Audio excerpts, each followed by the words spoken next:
Hey guys, in this video I'll show you how to create discounts on Square. Alright, let's begin.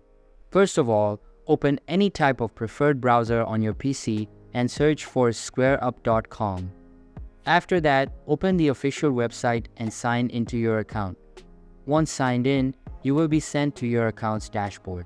Here, click on the Items and Orders tab from the left side menu, and all of the available items will now appear on your screen.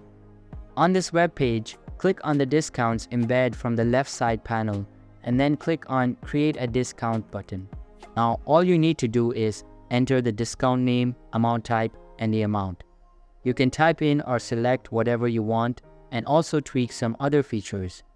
But once you are done with all of them, simply click on the Save button at top right corner to save the changes.